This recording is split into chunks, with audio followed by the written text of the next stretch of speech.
ಸುರಂಗ ರಸ್ತೆ ಮಾಡ್ತಾರಂತೆ. ಯಾಕೆ ಜನಸಂದಣಿ ಜಾಸ್ತಿ ಆಯ್ತು ಅಂದ್ರೆ ಹಳ್ಳಿಗಳಲ್ಲಿರೋ ಭೂಮಿ ಕಿತ್ಕೊಂಡು ಪಟ್ಟಣಕ್ಕೆಲ್ಲ ವಲಸೆ ಹೋದ್ರೆ ಜನಸಂದಣಿ ಜಾಸ್ತಿ ಆಗುತ್ತೆ. ಎಲ್ಲ ಹಳ್ಳಿಗಳಲ್ಲೂ ಅವ್ರವ್ರ ಭೂಮಿ ಅವ್ರವ್ರು ಕೊಟ್ಟು ಒಂದು ಸಣ್ಣ ಕೈಗಾರಿಕೆಗಳನ್ನ ಮಾಡಿ ಯುವಕರಿಗೆ ಉದ್ಯೋಗ ಕೊಟ್ಟರೆ ಕಡಿಮೆ ಆಗಲ್ಲ.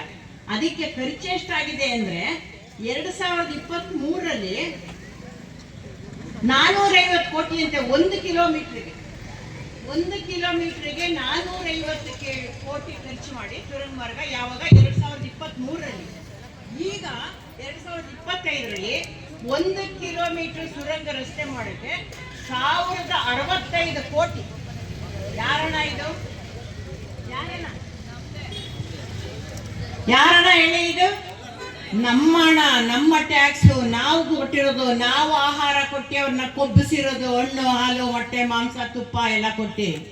ಹಂಗಾಗಿ 1065 ಕೋಟಿ 1 ಕಿಲೋಮೀಟರ್ಗೆ ಖರ್ಚು ಮಾಡಿ ನಮ್ಮ ಹಣನ ಅಪವ್ಯಯ ಮಾಡೋದ್ರ ಬದಲು ಅವರವ್ರ ಭೂಮಿ ಅವರವರು ಕೊಟ್ಟು ಅವರವ್ರ ಹಳ್ಳಿಗಳಲ್ಲಿ ಅವರೊಂದು ಸಣ್ಣ ಗೃಹ ಕೈಗಾರಿಕೆ ಮಾಡಿ ಉದ್ಯೋಗ ಕೊಟ್ಟರೆ ಬೆಂಗಳೂರಿನಲ್ಲಿ ಜನಸಂದಣಿ ಕಡಿಮೆ ಆಗುತ್ತೆ. ಇದನ್ನ ಹೇಳಿ ನೀವು ರಾಜಕಾರಣಿಗಳಿಗೆ.